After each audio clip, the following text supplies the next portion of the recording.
Forever world, एक ऐसा world जिसको आप कभी ना छोड़ो और हमेशा उस वर्ल्ड में खेलते रहो। इस आइडिया को सुन के हमने भी हमारा फॉरएवर वर्ल्ड ढूंढने की कोशिश की, लेकिन 6 साल माइनक्राफ्ट खेलने के बाद भी हमारे पास एक भी ऐसा वर्ल्ड नहीं है जिसे हम फॉरएवर वर्ल्ड कह सके। हम न्यू वर्ल्ड्स बनाते तो हैं, पर कुछ दिनों के बाद उन्हें खेलना बंद कर देते हैं और उस अधूरे घर को बनाने हम कभी वापस ही नहीं आते हैं।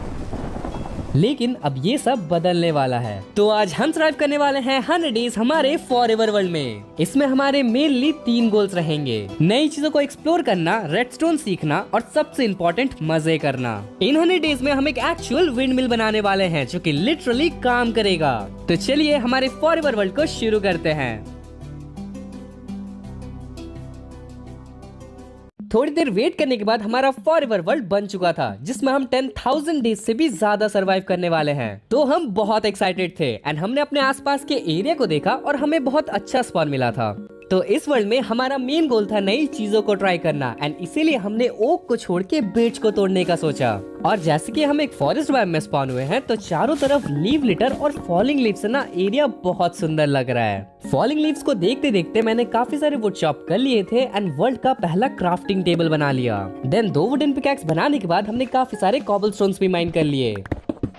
तो इस वर्ल्ड को क्रिएट करते समय हमने 2 चेंजेस किए थे। पहला तो था कोई भी फैंटम स्पॉन नहीं होगा, क्योंकि यार वो बहुत इरिटेट करते हैं। एंड दूसरा हमने स्लीप परसेंटेज को 50% कर दिया। इसका मतलब ये है कि कोई भी एक जन सोएगा तो सुबह हो जाएगी। तो कुछ कॉबलस्टोन के टूल्स बनाने के बाद हमने अपना क्राफ्टिंग टेबल ले लिया एंड इसको यहीं पे प्लेस कर दिया। और अब हमेशा के लिए अपना पहला क्राफ्टिंग टेबल अपने स्पॉन पॉइंट में रहेगा और जब भी हमें मन करेगा हम यहाँ पे आ सकते हैं और अपने वर्ल्ड के पहले क्राफ्टिंग टेबल को देख सकते हैं। इसके बाद हमने अपने वर्ल्ड को थोड़ा एक्सप्लोर किया, जहाँ पे हमें 2 काउस मिल गए एंड थोड़े फ्लावर्स। एंड हमने फ्लावर्स को कलेक्ट कर लिया क्योंकि ये कोई भी बिल्डिंग को काफी सुंदर बना देते हैं। और आइटम फ्रेम्स बनाने के बाद हमने क्राफ्टिंग टेबल में अपना पहला पिकैक्स को भी प्लेस कर दिया।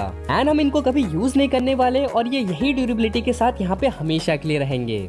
इसके बाद हम एक्चुअली चले गए अपने वर्ल्ड को थोड़ा एक्सप्लोर करने के लिए, जहाँ पे सबसे पहले हमें थोड़े शुगर केन्स मिल गए। और हमें ध्यान रखना था कि हम स्पॉन पॉइंट से ज्यादा दूर भी ना जाएं, क्योंकि यार हमें बेस सेटअप स्पॉन पे करना है। पर लकीली थोड़ी दूर पे हमें एक रूइन नेदर पोर्टल मिल गया एंड यार इसके चेस्ट में हमें काफी अच्छे लूट मिल गए थे। और इन चीजों को कलेक्ट करने के बाद हम चले गए थोड़े बहुत एनिमल्स को मारने, खाना कलेक्ट करने के लिए। और इसी बीच रात भी हो चुकी थी और भाई ने पहाड़ के ऊपर एक स्टार्टर केव भी बनाया था, जहाँ पे हम लोग चले गए एंड एरिया को बंद कर दिया जैसे कि कोई भी मॉब अंदर ना आ पाए। एंड अपने पास इनफ वुल भी थे, जिससे हमने 2 पिंक बेड बना लिए एंड अपना पहला नाइट स्किप कर लिया। और सुबह को जब हम अपना एरिया देख रहे थे ना, तो हमें पता चला कि ये एरिया काफी अच्छा है। मतलब यहाँ पे सामने अपना स्पॉन पॉइंट है, हर जगह यहाँ पे पहाड़ है और बीच में एक काफी अच्छा प्लेन एरिया है, तो ये परफेक्ट होगा हमारे बेस के लिए। तो एक crafting table, chest and furnace रखने के बाद ये हमारा पहला बेस होगा। और हाँ, पहला इसीलिए क्योंकि यार ऐसे ही हम लोग इस वर्ल्ड में काफी सारे बेसेस बनाने वाले हैं और जैसे जैसे अपने पास बेसेस बढ़ते जाएंगे ना, उनको हम लोग कनेक्ट करते जाएंगे एंड यार ये काफी अच्छा लगने वाला है। लेकिन उससे पहले हमने यहाँ पे काफी सारे खाने को कलेक्ट कर लिया, क्योंकि यार इस वर्ल्ड में सरवाइव करने के लिए खाना बहुत जरूरी है। और इसी बीच भाई को एक शिपरेक मिल गया और उसने वो अकेले लूट भी लिया, मतलब मुझे भुलाया तक नहीं। पर उसने मुझे एक लेदर का बूट और एक ट्रेजर मैप दिया, तो मैंने उसको माफ कर दिया। और जैसे कि अपने पास एक ट्रेजर मैप है, तो इसको लूटना तो बनता है, क्योंकि यार ट्रेजर चेस्ट में कभी कभी डायमंड्स भी रहते हैं। लेकिन उसके पहले मैंने थोड़े बहुत सीड प्लांट कर दिए और भाई को शिपरेक से थोड़े बहुत पोटैटो भी मिले थे एंड वो भी हमने प्लांट कर दिया। और ये हमारी आगे की तैयारी मान लो, क्योंकि यार ये फार्म ना हमें आगे बहुत खाना देगा।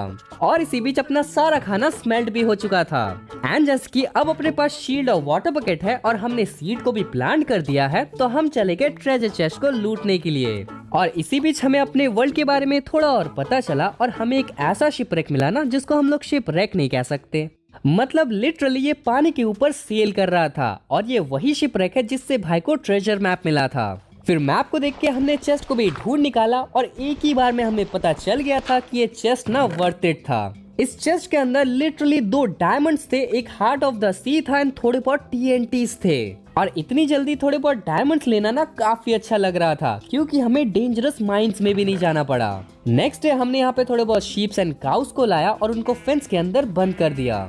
एंड ये हमारा छोटा सा एनिमल फार्म था। और पीछे हमने ना थोड़े बहुत सैपलिंग्स भी प्लांट किए हैं, क्योंकि वुड के लिए हमें बार बार बहुत दूर जाना पड़ रहा है।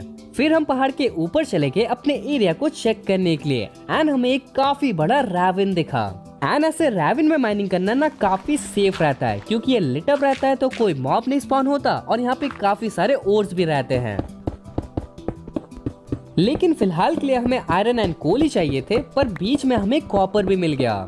और यार इस बार तो हम कॉपर का भी बहुत यूज करने वाले हैं एंड इसीलिए हमने जितना हो सके उतना कॉपर भी कलेक्ट कर लिया।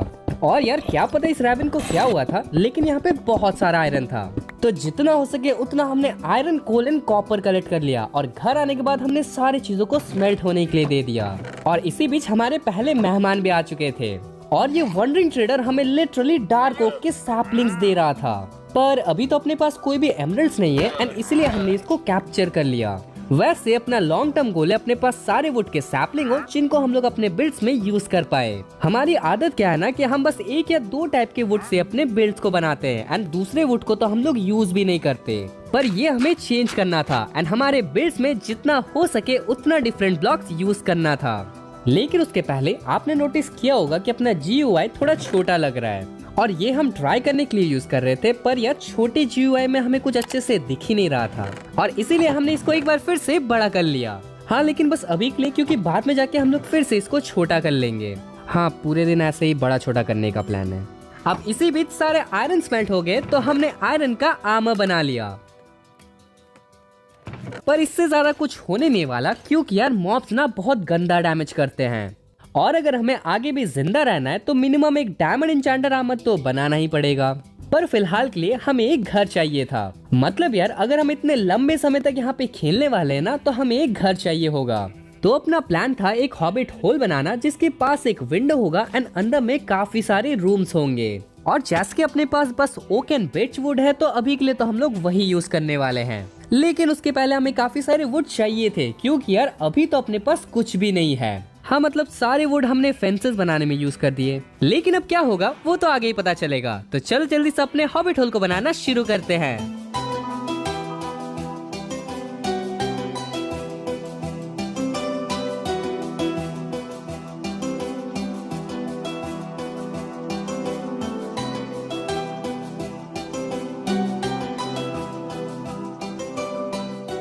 ओ यार बाहर से ये कितना अच्छा लग रहा है, और अगर मैं आपको अंदर से दिखाऊं तो हाँ अंदर से दिखाने के लिए कुछ है नहीं। मतलब हम इसको कंप्लीट कर रहे थे लेकिन अपने सारे रिसोर्सेस खत्म हो गए एंड अपने पास अच्छे टूल्स भी नहीं है ना, एंड इसलिए हम लोग रिसोर्सेस कलेक्ट भी नहीं कर पाए। जैसे कि हमें इनसाइड को स्टोन ब्रिक से करना है, लेकिन स्टोन ब्रिक के लिए हमें कॉबल स्टोन को स्मेल्ट करना पड़ेगा और आपको भी पता है और मुझे भी पता है कि इसमें बहुत ज्यादा टाइम लगेगा और बहुत मुश्किल भी है, एंड इसीलिए हम सोच रहे थे कि पहले डायमंड के अच्छे टूल्स बना लेते हैं। और हाँ यार एक चीज तो आपको दिखाना भूल ही गया, हम यहाँ पे कॉपर को भी ना एज कर रहे हैं और एक बार ये एज हो जाएंगे तो अपने पास ब्लू कलर के कॉपर रहेंगे जिसको हम लोग बिल्ड्स में यूज कर सकते हैं। और कॉपर की बात करते ही मुझे वीट फार्म की याद आ गई, एंड वीट फार्म पे अपडेट दूं तो wheat farm and sugar cane farm दोनों ही अच्छे से काम कर रहा है। एंड अपने एनिमल फार्म पे बात करें तो ये भी बहुत अच्छे से काम कर रहा है और इससे हमें बहुत ज्यादा खाना भी मिल रहा है। अब देखो अभी फिलहाल अपने पास बिल्ड करने के लिए बस ओक एंड बिर्च वुड है एंड ये काफी कम है यार, और इसीलिए हम चले गए एक्सप्लोरेशन करने के लिए ताकि हम लोग को डिफरेंट वुड मिल पाए एंड उनको हम लोग अपने बिल्ड्स में यूज कर पाए। अपने पहाड़ के पीछे सबसे पहले हमें एक बिर्च फॉरेस्ट मिल गया एंड इसके बाद हमें एक स्प्रूस फॉरेस्ट मिल गया और हमें थोड़े बहुत डिफरेंट टाइप के चिकन, पिग्स एंड काउस भी मिले। एंड डेफिनेटली फ्यूचर में हम हर टाइप के मॉब वेरिएंट्स को भी कैप्चर कर लेंगे, पर अभी तो हमें इतने स्प्रूस वुड दिख रहे थे कि हम लोग अपने आप को रोक ही नहीं पा रहे थे, एंड इसी के साथ ही साथ हमें थोड़े बहुत बेरीज भी मिल गए। और हमने अपने सर्च को यही कंप्लीट नहीं किया, हम थोड़े आगे भी चले गए एंड यह थोड़ी देर के बाद हमें एक रूइन नेदर पोर्टल भी मिल गया था और इसके जस्ट पास ही एक विलेज भी था, तो काफी अच्छा है क्योंकि यहाँ से हमें काफी सारे हे बेल्स भी मिल जाएंगे। एंड यार अपने वर्ल्ड में ट्रैवल करना ना एक अलग ही फील होती है, मतलब ऐसा लगता है कि रियल लाइफ में कुछ डिस्कवर कर रहे हैं। और डिस्कवर करते करते अपने पास थोड़े ज्यादा ही सामान हो चुके थे एंड इसलिए हमने एक डोंकी को टेम कर लिया और अब अपने पास एक्स्ट्रा स्पेसेस हैं। मतलब हम लोग सच में नई चीजें ट्राई कर रहे हैं क्योंकि हम लोग पहले डोंकी को कभी यूज नहीं किए हैं, बट अब हम लोग इन्वेंट्री स्पेस के लिए इसको यूज कर रहे हैं और ये काफी अच्छा है यार। हम पहले कभी इसको नोटिस नहीं किए, लेकिन इलाइट्रास एंड शल्कर्स के बाहर भी एक ऐसा माइनक्राफ्ट है जिसको खेलने में बहुत मजा आता है। तो विलेज में हमें एक लाइब्रेरियन भी मिल गया था एंड यार इसके पास काफी सारे बुक शेल्फ्स थे एंड उसको भी मैंने कलेक्ट कर लिया। और मुझे एक चेरी बायोम दिख रहा था जहाँ पे मैं चला गया काफी सारे चेरी वुड कलेक्ट करने के लिए। और अगर आप सोच रहे हो कि मेरा गधा कहाँ है, तो भाई ने उसको ले लिया क्योंकि उसको गधे पे ट्रैवलिंग करने में बहुत ज्यादा मजा आ रहा था। और हाँ, इसकी वजह से मुझे चल के घर वापस आना पड़ा, मतलब गधे को टेम करूँ मैं और मजा उठाए भाई। तो हम एक एपिक एडवेंचर ट्रिप से वापस आ चुके थे एंड ये सब है वो नई चीजें जो कि हमने ट्रिप में डिस्कवर किया। एंड इनमें से मोस्ट ऑफ द चीजें ऐसी हैं जो कि अगर हम लोग एक्सप्लोरेशन नहीं जाते ना तो हमें कभी मिलती ही नहीं। तो सबसे पहले तो हमने स्प्रूस एंड चेरी वुड को प्लांट कर दिया और इसी के साथ अपने पास 2 टाइप के वुड और आ चुके हैं। और हाँ यार, जाने से पहले हमने थोड़े बहुत कॉपर को भी स्मेल्ट करने दिया था, जिसको हम लोग ब्लॉक्स में कन्वर्ट कर दिए एंड इसको एज करने के लिए दोबारा दे दिया।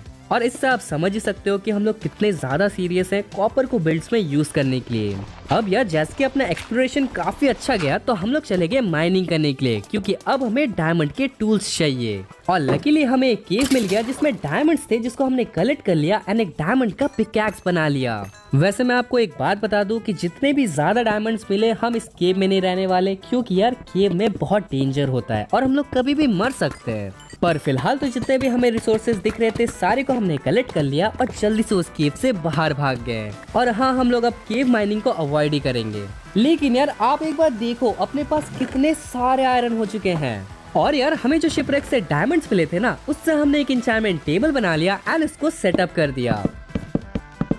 और अब हम लोग फाइनली एन्चेंटमेंट कर सकते हैं। लेकिन यार अपने पास ज्यादा लेवल्स नहीं थे, पर फिर भी हमने अपने पूरे आर्मर एंड टूल्स को एन्चेंट कर लिया। और शायद आपको ये एन्चेंटमेंट्स कुछ खास नहीं लगेंगे, लेकिन यार पूरे आर्मर में प्रोटेक्शन 2 भी होना ना बहुत हेल्प करता है। और अगर हमें ये डैमेज से 1% भी प्रोटेक्ट करता है ना, तो हमारे लिए ये काफी है। पर फिर भी हमें पिकैक्स में फॉर्चून तो चाहिए था, तो हम चले गए थोड़े बहुत ऑब्सीडियन कलेक्ट करने के लिए। और हाँ, हमने अपने पास वाले रूइन नेदर पोर्टल को तोड़ दिया। फिर यार अपने पास इनफ ऑब्सीडियन होने के बाद हमने एक नेदर पोर्टल बना लिया एंड इसको एक्टिवेट भी कर लिया। और अब हम लोग वहाँ जाने वाले जहाँ जाने से शायद हर माइनक्राफ्ट प्लेयर को डर लगता है, नेदर में। एंड यार हम जा इसलिए रहे थे क्योंकि हमें लेवल्स चाहिए थे, नहीं तो हम लोग का कोई मन नहीं था मरने का। और हम होप कर रहे थे कि हमें कुछ अच्छा स्पॉन मिल जाए, पर जैसे कि आप देख सकते हो हमारी किस्मत बहुत ज्यादा खराब है। एक्चुअली मुझे पता नहीं कि अपनी किस्मत खराब है या अच्छी है, क्योंकि यार हमें एक ऐसा जगह मिला था जहाँ पे बाकी मॉब स्पॉन नहीं हो रहे थे। और शायद इसका मतलब ये है कि हम लोग ज्यादा सेफ रहेंगे वहाँ पे। नहीं, शायद अपनी किस्मत अच्छी है। तो हमने काफी सारे क्वार्ट्स माइन कर लिए एंड ऐसे तो हम लोग क्वार्ट्स को फेंक देते हैं, पर यार इस बार हमने उसको कलेक्ट कर लिया क्योंकि हमें रेडस्टोन में काम में आएगा। देन हमने अपना पहला 30 लेवल एन्चेंटमेंट किया एंड यार हमें यहाँ पे फॉर्चून 3, एफिशिएंसी 4 और अनब्रेकिंग 3 मिल गया, मतलब लिटरली द परफेक्ट पिकैक्स। और अब शायद हमारा डायमंड का आर्मर भी कंप्लीट हो जाएगा। लेकिन उससे पहले थोड़ी बहुत चीजें हैं जो आपको दिखाने हैं। तो सबसे पहले तो हम लोग का कॉपर एज होना शुरू हो चुका है और इसमें सालों लग गए, मतलब यार ये एज ही नहीं हो रहा था। और ये चीज गेम में 2 साल से भी ज्यादा से है, लेकिन हमें पता नहीं था कि इसे एज होने में इतना टाइम लगता है। तो हमने कॉपर को तो एज होने के लिए छोड़ दिया और हम चले गए थोड़े बहुत स्ट्रिप माइन करने के लिए। एंड यार हम यहाँ पे टफ वाला ट्रिक को यूज कर रहे थे एंड हमें यहाँ पे डायमंड मिल भी गए। और पता नहीं क्यों हमें ऐसा लग रहा था कि हम एक्चुअली मजे कर रहे हैं। और मजे मजे में हमने थोड़ा ज्यादा ही माइनिंग कर लिया, तो क्या कर सकते हैं अब।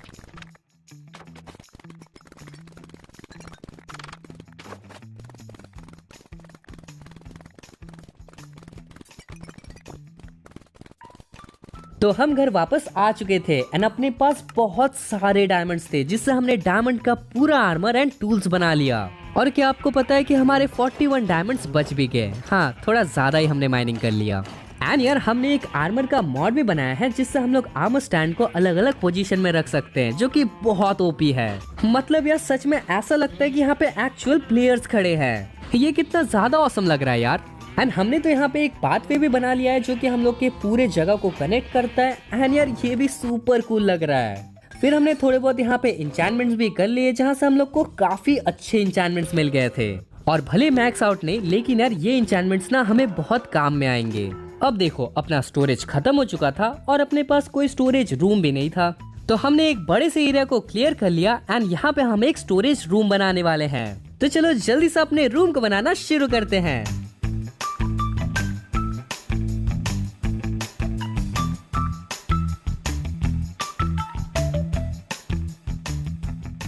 तो हम जब एक स्टोरेज रूम बनाने जा रहे थे ना, तब एक वॉन्डरिंग ट्रेडर स्पॉन हुआ था एंड वो कैक्टस सेल कर रहा था। एंड जैसे कि कैक्टस से एक नया टाइप का फ्लावर मिलता है, तो हमने कैक्टस को ट्रेड कर लिया। एंड फाइनली अपना स्टोरेज रूम भी यहाँ पे बन के कंप्लीट हो चुका था, जिसको हमने पाथवे से कनेक्ट कर दिया था। एंड यार ये काफी सुंदर लग रहा है। मतलब अपनी तारीफ तो नहीं करूंगा, पर ये बहुत अच्छा लग रहा है। मतलब इसका प्लस पॉइंट क्या है ना कि ये पूरा खुला हुआ है, जिसका मतलब ये है कि हम लोग इलाइट्रस से कभी भी आ जा सकते हैं। और ऑब्वियसली आप ये छोटे मोटे डेकोरेशंस तो देख ही रहे होगे, जो कि आर्मर स्टैंड मॉड की वजह से पॉसिबल है। काफी अच्छा लग रहा है यार ये भी।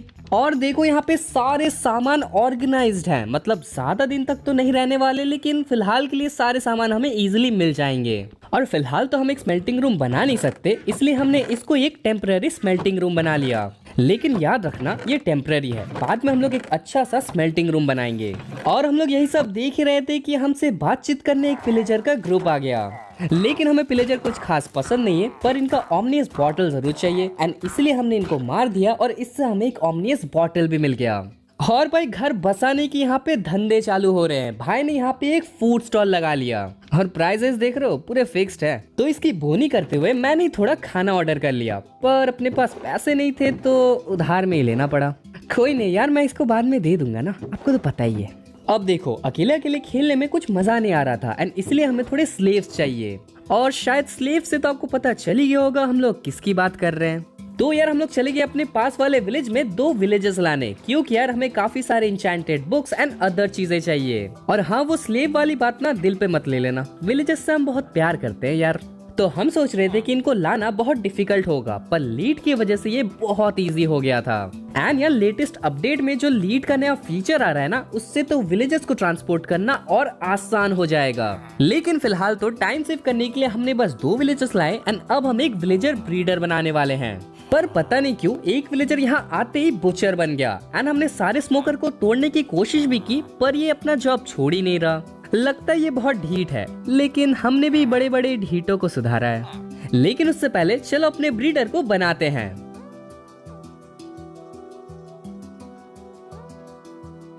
ओके, अपना सिंपल ब्रीडर यहाँ पे बन चुका है एंड यार ये काफी अच्छा काम करने वाला है। और हम ये इसलिए कह रहे हैं क्योंकि हमने इसको पहले भी यूज किया है एंड ये बहुत अच्छा काम करता है। लेकिन यार ये विलेजर ना बहुत ज्यादा ढीठ है, क्योंकि ये बुचर से हटा ही नहीं। मतलब मुझे पता नहीं है कि इसको क्या हुआ है, लेकिन यार ये बुचर से हट ही नहीं रहा। अजीब विलेजर है भाई। एंड देखो इसलिए मैं इसको इतना एफिशिएंट कह रहा था। बस 5 मिनट के अंदर अपना पहला विलेजर आ भी चुका है। अब बस इसकी बड़े होने की देरी है और इसको हम लोग फ्लेचर बना लेंगे और हमेशा के लिए कैद कर लेंगे। नहीं, लास्ट वाला पार्ट छोड़ दो। देन यार इसी बीच अपना वीट फार्म भी बड़ा हो चुका था, जिसको हमने हार्वेस्ट कर लिया और हम लोग चले गए नेदर काफी सारे लेवल्स ग्राइंड करने के लिए। एंड इस बार हम अपने आर्मर एंड टूल्स को एक ही बार में इंचेंट नहीं करने वाले, क्योंकि उसमें अच्छे इंचेंट्स भी नहीं मिलते और बहुत ज्यादा डिफिकल्ट रहता है। उसके बजाय जब भी हमें जरूरत पड़ेगा या तो अपने 30 लेवल्स हो जाएंगे, तो हम लोग अपने आर्मर एंड टूल्स को इंचेंट कर लेंगे। जैसे कि इस बार का इंचेंटमेंट सेशन काफी अच्छा था। मुझे प्रोटेक्शन 4 एंड अनब्रेकिंग 3 मिल गया और सिल टच मिल गया। एंड इसी बीच अपने 2 विलेजर भी कैप्चर हो चुके थे, तो शायद हम लोग अपनी ट्रेडिंग भी शुरू कर सकते हैं। नहीं, शायद नहीं, हम लोग डेफिनेटली शुरू कर सकते हैं। तो एक विलेजर को हमने कैप्चर कर लिया, इसको फ्लेचर बना लिया एंड काफी सारे हमने पहले एमरल्ड्स ग्राइंड कर लिए। और मुझे और एक बात कहना है कि यार 2 विलेजर अपने पास थे एंड कुछ ही देर के अंदर अपने पास और 2 विलेजर आ गए। मतलब देख रहे हो 100% रिटर्न। और विलेजर के साथ ट्रेड करने पे हमारे लेवल्स भी हो गए और मुझे और एक सिल टच का पिकैक्स मिल गया। और हाँ, इस बार एफिशिएंसी भी मिला था, तो ये बहुत अच्छा है। वैसे हम विलेजर्स को ऐसे नहीं रख सकते, क्योंकि यार इनको ऐसे देख के मुझे बहुत खराब लग रहा है। एंड इसीलिए इनके लिए हम एक आलीशान सा कैद खाना बना दिए। मतलब क्या है ना कि हम सोचे तो थे कि इनके लिए एक बहुत आलीशान सा महल बनाएंगे, पर अपने पास मटेरियल्स ही नहीं है। तो एक बार मटेरियल्स आ जाए उसके बाद बना लेंगे। फिलहाल के लिए तो ये सिस्टम बहुत अच्छा है, क्योंकि हम लोग बहुत सारे विलेजर्स को यहाँ पे कैप्चर कर सकते हैं और जब भी एक विलेजर हमें परेशान करेगा तो उसको हम लोग ज़ॉम्बी से कटवा भी सकते हैं। तो पहले तो हमने विलेजर्स को लाइब्रेरियन बना लिया एंड जो भी हमें इंचेंट चाहिए थे वो ट्रेड्स हमने लॉक कर लिए। तो हमें मेंडिंग चाहिए था, लेकिन ये हमें इन्फिनिटी दे रहा था और हम अपने आप को रोक नहीं पाए। पर दूसरे विलेजर ने हमें मेंडिंग दे दिया, लेकिन बहुत महंगा। और अब तो इन्हें एक बार ज़ॉम्बी से कटवाना पड़ेगा। मतलब आप ही देखो यार, हम क्या करें, हम मजबूर हैं। पर इसमें भी एक बहुत बड़ी प्रॉब्लम है। तो देखो, ना ही अपने पास ब्लेज रॉड्स हैं एंड ना ही ब्रूइंग स्टैंड, जिसका मतलब ये है कि हम लोग वीकनेस के पोशंस बना नहीं सकते। रुको पहले एरिया को लाइट अप कर देता हूँ क्योंकि यार यहाँ पे बहुत सारे मॉब स्पॉन हो रहे हैं एंड उसके बाद आपको बताता हूँ। हाँ तो मैं कहाँ था, अच्छा पोशंस। हाँ तो देखो अपने पास यहाँ पे पोशंस नहीं है एंड इसका मतलब ये है कि हमें नेदर जाना पड़ेगा। लेकिन नेदर सुनते ही हमें नेदर नहीं सुनाई देता, पता है क्या सुनाई देता है, मौत। एंड यार अपने पास अभी तो अच्छा इंचेंटेड आर्मर भी नहीं है तो हम लोग फोर्ट्रेस तो नहीं जाने वाले। लेकिन हमें बेचारे विलेजर्स को क्योर तो करना पड़ेगा एंड उसके लिए हमें पोशंस चाहिए ही चाहिए। तो बहुत देर सोचने के बाद हमने एक सोल्यूशन निकाला। तो देखो ट्रायल चेम्बर में वीकनेस पोशन मिलने के चांसेस रहते हैं और इसलिए हम विलेजर्स को कार्टोग्राफर बना रहे थे ट्रायल चेम्बर के मैप के लिए। लेकिन 2 विलेजर को बनाने के बाद भी ये हमें ट्रायल चेम्बर नहीं दे रहा। इन विलेजर्स को कब समझ में आएगा कि हम जो भी करते हैं इनकी भलाई के लिए करते हैं। लेकिन कोई नहीं, 3rd वाला विलेजर बहुत समझदार था एंड इसने मुझे ट्रायल चेम्बर का मैप दे दिया। और बाकी दोनों विलेजर भी ठीक ही है क्योंकि एक हमें वुडलैंड मैंशन एंड एक हमें ओशन एक्सप्लोरर का मैप दे रहा है। पर फिलहाल तो हमें ट्रायल चेम्बर जाना है और ट्रायल चेम्बर में एक और चीज है जो कि हमें चाहिए ही चाहिए। और वो क्या है वो तो आपको ट्रायल चेम्बर जाने पे ही पता चलेगा। वैसे हम कभी मैप का यूज करते नहीं है तो ये हमारे लिए एक अलग सा और नया एक्सपीरियंस है जिसमें हमें बहुत मजा आ रहा है। मतलब यार मोस्ट ऑफ द माइनक्राफ्ट तो हम कभी ट्राई नहीं करते, हम बस क्रेजी चैलेंजेस करने को लगते हैं। लेकिन यार ऐसे माइनक्राफ्ट खेलने में भी ना बहुत मजा आता है। तो थोड़ी देर बाद हम ट्रायल चेम्बर पहुंच गए एंड जो चीज हमें चाहिए थी ना वो था कॉपर। और ट्रायल चेम्बर में हर टाइप के कॉपर भर के हैं। इतने कॉपर तो हमें जरूरत भी नहीं है। और जैसे कि हम ट्रायल चेम्बर में आ ही चुके हैं तो हमने थोड़े बहुत मॉब्स को डिफीट कर लिया एंड कीज मिली थी उससे हमने वॉल्स को भी ओपन कर लिया। एंड हाँ जो हम एक्चुअली में करने आए थे जो कि था वीकनेस का पोशन कलेक्ट करना, वो तो हम कर ही नहीं पाए। लेकिन वॉल्स हमें काफी अच्छे सामान मिल गए और यहाँ पे ब्रीजेस भी थे एंड उनको मार के हमने थोड़े बहुत ब्रीज रॉड भी कलेक्ट कर लिए और हमें एक बोल्ट आर्मर ट्रिम भी मिल गया। अब ये हुई ना कुछ अच्छी लूट। पर यार इस पूरे ट्रायल चेम्बर को हमने लूट लिया लेकिन यहाँ पे वीकनेस का पोशन हमें मिला ही नहीं। लेकिन फिर हमें याद आया कि जब हम माइनिंग करने गए थे तो हमें एक ट्रायल चेम्बर मिला था एंड उसको हमने मार्क भी कर लिया था। तो हम उसी ट्रायल चेम्बर में चले गए एंड यार लकीली हमें वीकनेस के पोशंस भी मिल गए। और हमें एक बात पता चल गया कि अगर वीकनेस पोशन चाहिए तो ट्रायल चेम्बर मत जाना।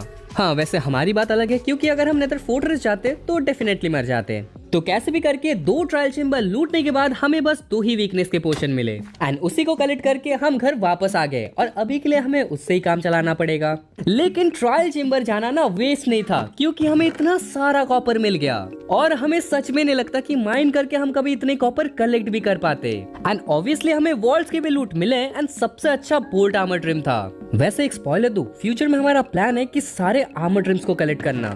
लेकिन अभी तो हमें विलेजर्स को क्योर करना था। तो सबसे पहले तो हमने सारे विलेजर्स को लाइब्रेरियन बनाया, अपने ट्रेड्स को लॉक किया एंड इनको क्योर कर लिया। और इसी बीच भाई को प्रोटेक्शन 4 मिल गया तो इस विलेजर को भी हमें कैप्चर कर लिया एंड इसको भी क्योर कर लिया। और हम यहाँ पे एक वीकनेस पोशन से 3 विलेजर्स को क्योर कर रहे थे। मतलब एफिशिएंसी देख रहे हो। और यार मैं यहाँ पे इतनी मेहनत कर रहा था और भाई ने मुझे एक बुक दे दिया जिसमें उसके डिमांड्स लिखे हुए थे। देखो इसे कितने सारे मेंडिंग, अनब्रेकिंग और प्रोटेक्शन चाहिए, यहाँ पे एक नहीं मिल रहा। और इनको क्योर करना बहुत अच्छा डिसीजन था क्योंकि यार हमने बहुत सारी मेंडिंग की ट्रेड की, वो भी 1 एमराल्ड के बदले। तो हमने आर्मर एंड टूल में सारे इंचेंट्स को लगा लिया एंड यार अपने पास अब बहुत ओपी आर्मर है। ऑब्वियसली अपने पास जो आप आर्मर को मैक्स आउट बोल सकते हो वैसा आर्मर नहीं है, लेकिन सब में प्रोटेक्शन है जो कि काफी है अभी के लिए। एंड अब शायद हम लोग नेदर में जा सकते हैं और जिंदा वापस आ सकते हैं, वैसे गारंटी नहीं है। तो अब जैसे कि हम एंडर ड्रैगन फाइट के लिए प्रिपेयर्ड थे तो हम चले गए नेदर में। हाँ मतलब नेदर में ब्लेज रॉड कलेक्ट करने गए थे यार, एंडर ड्रैगन थोड़ी ना नेदर में मिलता है। लेकिन फोर्ट्रेस जाने तक का सफर इतना डेंजरस था कि क्या बताएं। और बीच में हमें एक रैप फॉरेस्ट भी मिल गया था जहाँ पे काफी सारे एंडर मैन थे तो हम अपने आप को रोक नहीं पाए। यार हमें स्वॉर्ड में ना लूटिंग लगा लेना चाहिए था क्योंकि यहाँ पे काफी सारे एंडर पर्ल इजीली मिल जाते। लेकिन फिर भी बहुत सारे एंडरमैन को मारने के बाद अपने पास इनफ एंडर पर्ल्स हो चुके थे तो हम लोग चले गए एंड हमें काफी जल्दी एक नेदर फोर्ट्रेस भी मिल गया। और लकीली हमें एक अच्छा जगह मिल गया था जहाँ पे हम लोग इजीली दौड़ पाए, नहीं तो यार हमें ब्रिजिंग करके जाना पड़ रहा था, वो भी लावा के ऊपर। तो हमें काफी सारे चेस्ट मिले एंड यार एक चेस्ट में तो रेब आर्मर ट्रिम था और इसी के साथ अब अपने पास 2 आर्मर ट्रिम ऑलरेडी हो चुके हैं। यार अपनी किस्मत बहुत अच्छी चल रही है और थोड़े बहुत हमें डायमंड्स भी मिल गए और डायमंड्स को कौन ही ना बोलता है। फिर काफी सारे चेस्ट लूटने के बाद हम चले गए एक ब्लेज स्पॉनर के पास एंड बहुत सारे ब्लेज रॉड भी हमने कलेक्ट कर लिए।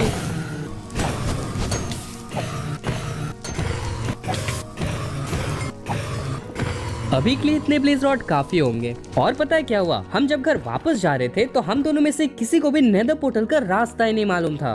अब हमारा टाइम था एंडर ड्रैगन के साथ फाइट करने का, जो कि हमारे इस वर्ल्ड में बहुत बड़ा इवेंट होने वाला है। तो हमने यहाँ पे आई ऑफ एंडर बना लिए एंड सारी चीजें ले लिए जो कि हमें जरूरत पड़ने वाले हैं। और हाँ, पता नहीं क्यों ये विंड बस मुझे बहुत अच्छा लगता है एंड इसलिए मैं इनके साथ खेल रहा था और उसी बीच मुझे एक एडवांसमेंट भी मिल गया।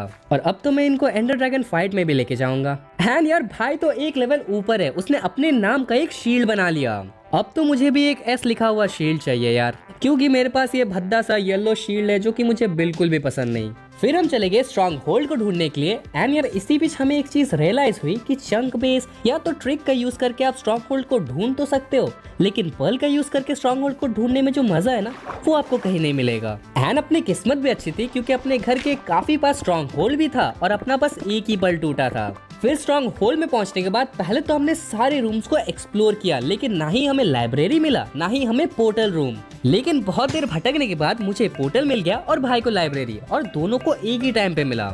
और मेरा भी ध्यान कहाँ रहता है क्या पता, पोर्टल के जस्ट बाजू में यहाँ पे लाइब्रेरी था लेकिन मुझे दिखा ही नहीं। तो भाई ने यहाँ पे सारे book shelves and I armour trim ले लिया और मुझे यहाँ पे एक स्केलेटन स्पॉनर मिला था जिसमें काफी अच्छी लूट थी।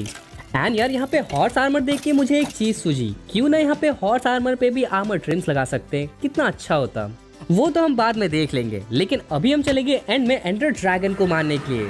और यार ये कोई ऐसा वैसा एंडर ड्रैगन नहीं है, ये हमारा फॉरएवर वर्ल्ड का सबसे स्ट्रॉन्गेस्ट एनिमी है। एंड इसका मतलब आपको पता ही है कि कितना ज्यादा हमें केयरफुल रहना पड़ेगा। एंड हम ऐसा कर भी रहे थे।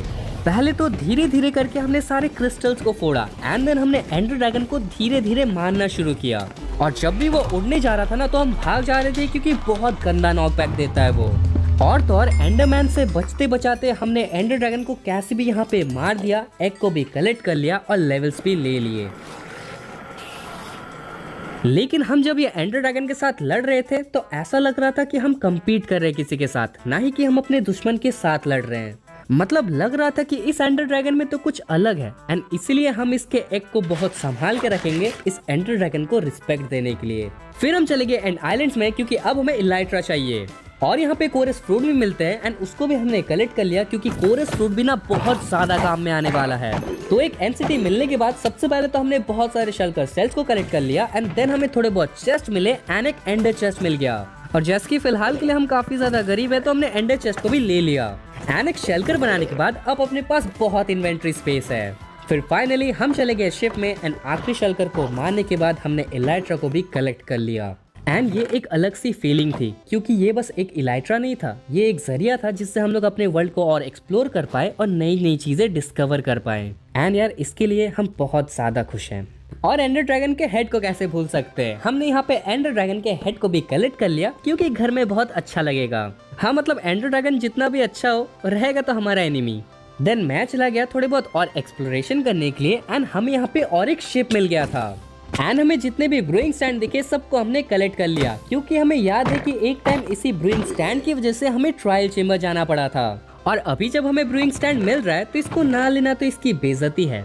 एंड अपना सेकंड इलाइट्रा मिलने के बाद हम वही नहीं रुके, हम और चले गए एक्सप्लोरेशन करने के लिए एंड हमें अपना तीसरा इलाइट्रा भी मिल गया। मतलब एज अ बैकअप यार, कब क्या हो जाए किसको पता। एंड फिर फाइनली सारे चेस्ट को लूटने के बाद हम लोग घर वापस आ गए। और सच बताऊं तो ये एंड का सफर ना बहुत ही अच्छा टाइम था क्योंकि हमें इलाइट्रा मिला, हमने एंडर ड्रैगन से फाइट किया और हमें एग तक मिल गया। एंड ये एंडर ड्रैगन फाइट हमें हमेशा याद रहेगा क्योंकि इसमें कुछ तो खास बात थी।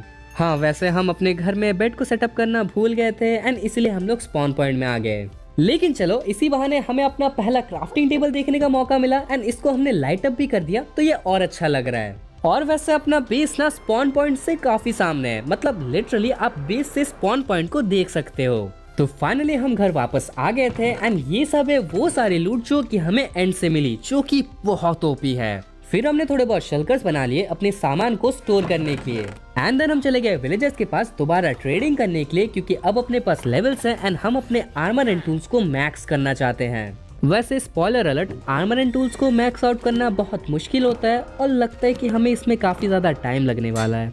लेकिन आप कह सकते हो कि अपना आर्मर एंड टूल्स दोनों ही काफी डिसेंट है अब। और आपको याद है हम वॉन्डरिंग ट्रेडर से कैक्टस ट्रेड किए थे एंड यार इतने सारे हो चुके हैं वो, लेकिन इनको प्लांट करना और हार्वेस्ट करना बहुत ही मुश्किल है क्योंकि यार ये कैक्टस हैं। एंड इसीलिए हम एक कैक्टस का छोटा ऑटोमेटिक फार्म बनाने लगे। एंड पहले ही बता देता हूँ, ये हमारा अपना डिजाइन है तो बहुत इनएफिशिएंट हो सकता है, लेकिन फर्क नहीं पड़ता, यही तो हमें करना है, मजे और नई नई चीजें सीखना है। वैसे सच बताऊं तो ये काफी डिसेंट सा है, मतलब सबसे बेस्ट नहीं है लेकिन सबसे खराब भी नहीं है। अब जैसे कि कैक्टस फार्म बन चुका है तो हमें बाकी मटेरियल्स भी चाहिए अपने बड़े प्रोजेक्ट को करने के लिए। एंड इसीलिए हमने काफी सारे स्टोन, कॉबलस्टोन एंड मॉश कलेक्ट कर लिए।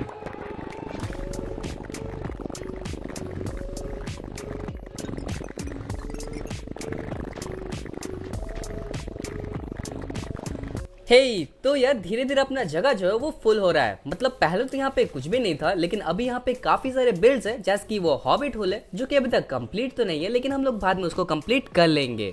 और हमने थोड़े और चीजें बनाई है, जैसे कि वो storage room, nether portal and यहाँ पे अपना एक माइनिंग रूम जो कि घर जैसा ज्यादा लगता है।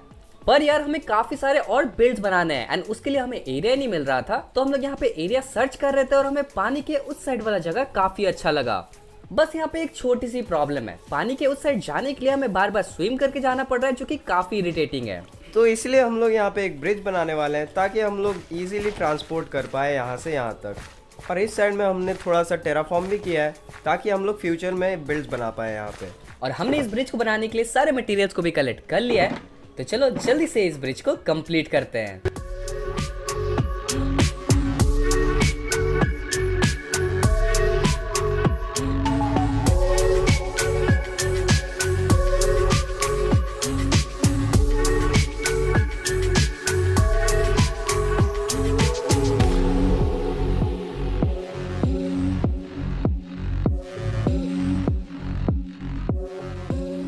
और एक बार फिर से हमारे टाइम लैप्स के बीच एक वंडरिंग ट्रेडर स्पॉन हो गया एंड ये हमें मैनग्रोव का सैपलिंग दे रहा था, तो हमने उसको ट्रेड कर लिया एंड यार इसी के साथ अपना ब्रिज भी कंप्लीट हो चुका है। मतलब लिटरली देखो यार ये कितना ज्यादा अच्छा लग रहा है, वो भी रात को तो और अच्छा लग रहा है ये। एंड हमने अपने मेन बेस से एक पाथवे भी बना दिया स्टोन का, और ब्रिज के ऊपर हमने थोड़े बहुत कॉपर एंड कॉपर लैम्प का भी यूज किया है एंड वो भी बहुत अच्छा लग रहा है। तो ब्रिज बना के क्या हुआ ना कि अब हम लोग एक जगह से दूसरी जगह इजीली जा सकते हैं एंड अब जैसे कि दोनों जगह कनेक्टेड है तो हम लोग दूसरी साइड बिल्ड्स भी बना सकते हैं। और ये ब्रिज कितना अच्छा लग रहा है, मतलब मैं तो इसे देखना बंद ही नहीं कर पा रहा हूँ। एंड दूसरे साइड क्या बनेगा उसके लिए भी अपना एक बहुत ही अच्छा प्लान है, पर उसके लिए आपको थोड़ा वेट करना पड़ेगा। वैसे एक्चुअली में हमें वेट करना पड़ेगा क्योंकि उसे बनाने के लिए जो मटेरियल चाहिए वो अपने पास नहीं है। एंड एक और चीज है जो अपने पास नहीं है एंड वो है टोटम्स। और हमारे नॉलेज के हिसाब से कोई हार्डकोर वर्ल्ड में अगर आपको जिंदा रहना है ना तो आपको टोटम्स चाहिए होंगे। अब हमारे पास ओमनियस पोशंस तो है जिससे हम लोग रेड करवा सकते हैं, पर अभी रेड करवा के हम अपने विलेजर्स को मारना नहीं चाहते, लेकिन हमें टोटम्स भी चाहिए एंड इसका सबसे अच्छा सोल्यूशन है एक वुडलैंड मैंशन को एक्सप्लोर करना। तो हमारे विलेजर्स वुडलैंड मैंशन का मैप तो ट्रेड कर रहे थे, लेकिन उसको ट्रेड करने के बाद हमें ये पता चला कि वुडलैंड मैंशन बहुत दूर है। पर वो बड़ी बात नहीं है क्योंकि अपने पास एलाइट्राज है एंड हम लोग इजिली जा भी सकते हैं। बड़ी बात ये है कि अपने पास रॉकेट्स ही नहीं है, और आपको तो पता है कि क्रीपर को मार के गन पाउडर कलेक्ट करना कितना डेंजरस है एंड इसीलिए हम लोग चले गए गन पाउडर फार्म बनाने के लिए। और ये सब जो भी हम कर रहे हैं ना उसमें हमारा गधा बहुत हेल्प कर रहा है यार, इसके लिए एक स्टेबल बनाना पड़ेगा। तो हम अपने बेस से थोड़े दूर चले आए, मेनली अपने स्पॉन पॉइंट में, एंड ये एक बहुत ही अच्छा जगह है हमारे क्रीपर फार्म को बनाने के लिए। तो चलो जल्दी से क्रीपर फार्म को बनाते हैं।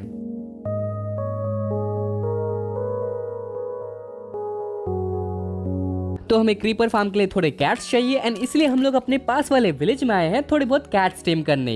एंड अगर एक्चुअल बताओ तो हमें 4 कैट्स चाहिए थे, जिसमें हमें 3 कैट तो मिल गए, लेकिन आखिरी कैट स्पॉन नहीं हो रहा था, तो हमने 2 कैट को ब्रीड करवा दिया। And finally creeper farm complete होने के बाद हमने थोड़ा बहुत एफके किया एंड हमें काफी अच्छे गन पाउडर मिल गए। हाँ मतलब ऑब्वियसली जो ऑसम वाले गन पाउडर फार्म रहते हैं उतना एफिशिएंट तो नहीं है, लेकिन यार एक स्टार्टर गन पाउडर फार्म के हिसाब से ये सही है। ओके, अपने रॉकेट्स भी बन चुके हैं एंड अब चलो हम लोग वुडलैंड मैंशन को एक्सप्लोर करने चलते हैं एंड थोड़े बहुत टोटम्स कलेक्ट कर लेते हैं। वैसे रास्ते में हमें 2 टाइप के और वुड मिले, जो कि था एक डार्क ओक एंड एक पेल ओक। एंड उसी के पास में अपना वुडलैंड मैंशन भी था, जहाँ पे हम लोग जल्दी से चले गए। आते ही हमें पहले रूम में एक इवोकर मिल गया, और हाँ इसका मतलब यह है कि हमें अपना पहला टोटम भी मिल गया।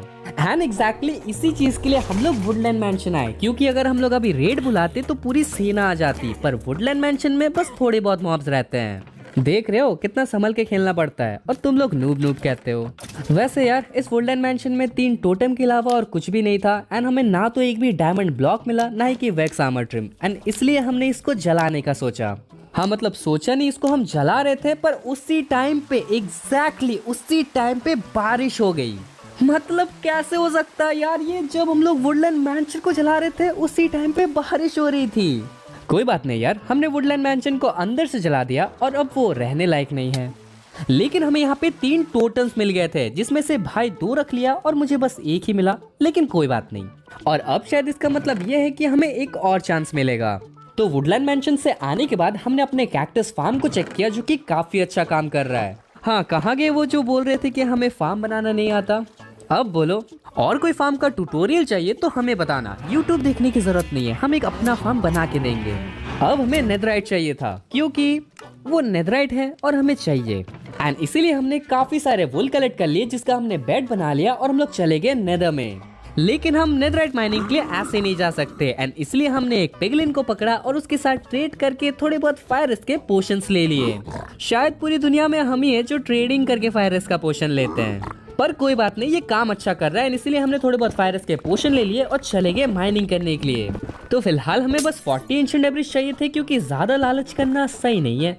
तो हमने यहाँ पे बेड माइनिंग शुरू कर दिया एंड जस्ट सेकंड बेड में ही हमें एक एंशिएंट डेब्रिस मिल गया था। तो अपनी शुरुआत तो काफी अच्छी हुई है, बाकी बेड्स को भी फोड़ के देखते हैं। तो अपने सारे बेड्स खत्म हो चुके हैं लेकिन हमें बस एक ही एंशिएंट डेब्रिस मिला। वैसे एंशिएंट डेब्रिस का ना यही है, कभी बहुत ज्यादा मिल सकता है और कभी कुछ भी नहीं। तो हमने काफी देर तक मैनुअल माइनिंग की एंड दोनों की माइनिंग मिलाने के बाद अपने पास बस 33 एंशिएंट डेब्रिस थे। लेकिन सिर्फ एंशिएंट डेब्रिस होने से नहीं होगा ना, हमें स्मिथिंग टेम्पलेट्स भी चाहिए जिसके लिए हमें बैस्टियन जाना पड़ेगा। और आपको तो पता है कि बैस्टियन में बस इत्तू से थोड़े से डेंजरस मॉब्स रहते हैं, हाँ थोड़े से डेंजरस, लेकिन कुछ किया नहीं जा सकता था एंड इसलिए हम लोग एक बैस्टियन ढूंढने को चले गए और बहुत ही पास हमें एक बैस्टियन मिल भी गया। अब देखो हमें बहुत ज्यादा केयरफुल रहना पड़ेगा क्योंकि अगर हम लोग एक भी गलती करते हैं ना तो हम लोग डायरेक्टली मर जाएंगे। मतलब सीरियसली ब्रूट्स बहुत खतरनाक रहते हैं एंड बस 2 हिट्स में वो हमें मार सकते हैं। तो हमने यहाँ पे सारे चेस्ट को लूट लिया जहाँ पे हमें काफी अच्छी लूट्स तो मिली लेकिन हमें एक भी स्मिथिंग टेम्पलेट नहीं मिला। पर फाइनली मेन चेस्ट में हमें एक smithing template and 2 ancient debris मिल गए।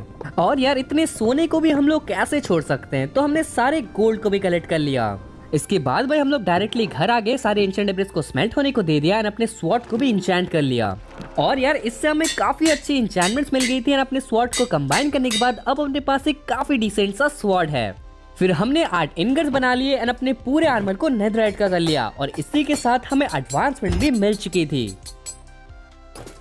और हाँ मैंने अपने आर्मर में रेड आर्मर ट्रिम और भाई ने बोल्ट का आर्मर ट्रिम लगाया था एंड दोनों ही काफी अच्छे हैं।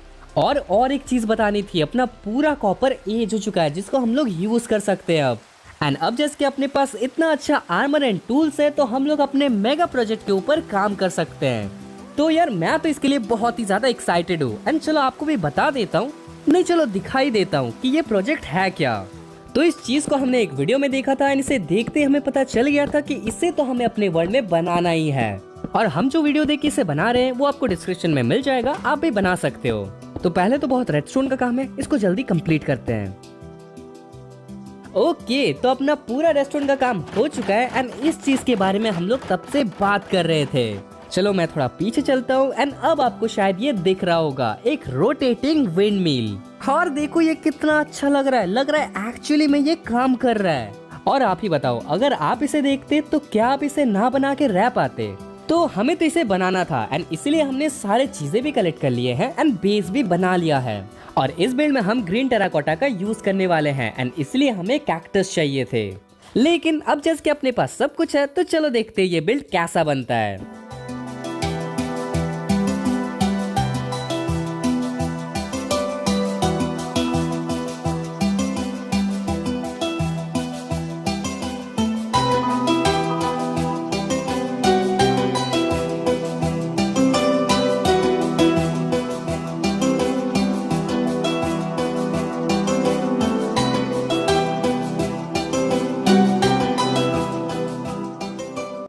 ओके तो अपना विंड मिल यहाँ पे कंप्लीट हो चुका है और ये लेजेंड एक विंड मिल लग रहा है यार। एंड वो रोटेटिंग फैन तो क्या ही लग रहा है। वैसे एक्चुअली बताऊं तो ऐसा लग रहा है कि हम कोई मॉडर्न माइनक्राफ्ट खेल रहे हैं एंड वनीला तो बिल्कुल नहीं खेल रहे। तो यार अपना विंड मिल ना 3 पिलर से बना है एंड उनका हाइट कम होते जाता है, सबसे बड़ा पिलर बीच में एंड साइड में बाकी दोनों। और हमने इसको कुछ ओल्ड लुक देने का ट्राई किया है, मतलब ऐसा लगना चाहिए कि ये बहुत दिन से यूज नहीं हुआ है और वाइन्स जो है वो बड़े हो रहे हैं। ऑब्वियसली हमने ग्रेडियंट कुछ अच्छा किया नहीं है क्योंकि यार हम लोग जस्ट सीख ही रहे हैं। और सबसे ऊपर हमने एक क्लॉक भी लगाया है एंड वो काफी अच्छा लग रहा है। और ये विंड मिल ब्रिज का थीम का है, मतलब ऐसा लगता है कि ये ब्रिज और विंड मिल कनेक्टेड है। एंड आसपास हमने थोड़े बहुत चट्टान बनाने का कोशिश किया जो कि पता नहीं कैसा लग रहा है। इसमें ऑलरेडी 2 घंटे से भी ज्यादा लग गए, नहीं तो हम लोग यहाँ पे और वीट प्लांट करते और मे भी एक पाथवे बनाते। पर टेंशन मत करो, वो हम लोग बाद में कर लेंगे। और अंदर भी मत जाना क्योंकि ये खाली है। हाँ मतलब हमें टाइम ही नहीं मिला कि हम लोग इसको अंदर से बना पाए। पर कोई बात नहीं यार, ऑब्वियसली हम इसके ऊपर बाद में काम करते रहेंगे एंड लास्ट तक ये बहुत अच्छा लगेगा। और अगर एक सच बात बताऊं तो हमें 105 डेज हो गए हैं। हाँ मतलब अपना प्लान था 100 डेज सरवाइव करना, बट 5 दिन इसको डेकोरेट करने में लग गया। मतलब ये इतना अच्छा था कि हम लोग अपने आप को रोक ही नहीं पा रहे थे। और मुझे बहुत अजीब लग रहा है कि बस 100 डेज के अंदर हमने इतना प्रोग्रेस कर लिया और अपना एरिया इतना अच्छा लग रहा है। और देखो भाई ने वहाँ पे क्या किया है, जिसको समझना था वो समझ जाएंगे। एंड बाद में हमें अपने एनिमल्स एंड विलेजेस को शिफ्ट करना पड़ेगा क्योंकि यहाँ पे ये इतना अच्छा लग नहीं रहा। और सच बताऊं तो अपना कैक्टस फार्म ना बहुत अच्छा काम कर रहा है, मतलब सच में लग रहा है कि एक ट्यूटोरियल बना दो इस फार्म का। एंड विलेजर्स की तो बारिश ही हो रही है। वैसे इसके बारे में हम बात नहीं करने वाले, मे बी वो बहुत ज्यादा खुश हैं। लेकिन इसके बारे में बात करते करते हम लोग थक जाएंगे, लेकिन बात खत्म नहीं होगी। और इस विंडमिल की वजह से हम ब्रिज को इग्नोर कर रहे थे, बट यार अपना ब्रिज भी ना काफी अच्छा लग रहा है। लेकिन विंडमिल के पास काफी खाली एरिया है जहाँ पे हम लोग वीट फार्म बनाएंगे एंड प्रोबेबली एक ब्रूइंग स्टेशन बना लेंगे यहाँ पे। पर वो तो बात की बात है, अभी तो हमें बहुत ज्यादा मजा आया। एंड यार एक चीज हमें कहनी थी कि इस सीरीज को कंटिन्यू करने के लिए हमें आपका सपोर्ट बहुत इंपॉर्टेंट है। अगर आप यहाँ तक देख रहे हो ना तो प्लीज यार चैनल को सब्सक्राइब कर दो और वीडियो को लाइक कर दो और एक अच्छा सा कमेंट भी कर दो। हम दिल से इस सीरीज को कंटिन्यू करना चाहते हैं एंड अगर आप थोड़ा सा भी सपोर्ट करते हो तो वो हमारे लिए बहुत बड़ी बात होगी। अभी के लिए तो वीडियो पसंद आए तो वीडियो को लाइक कर देना, चैनल पर तो सब्सक्राइब कर देना एंड आप ये सब वीडियोस भी देख सकते हो, ये भी बहुत ही ज्यादा ओपी है। तब तक के लिए बाय बाय। वैसे अभी तो इस वर्ल्ड की बस शुरुआत हुई है, मिलता है आपको और एक फॉरएवर वर्ल्ड की वीडियो में।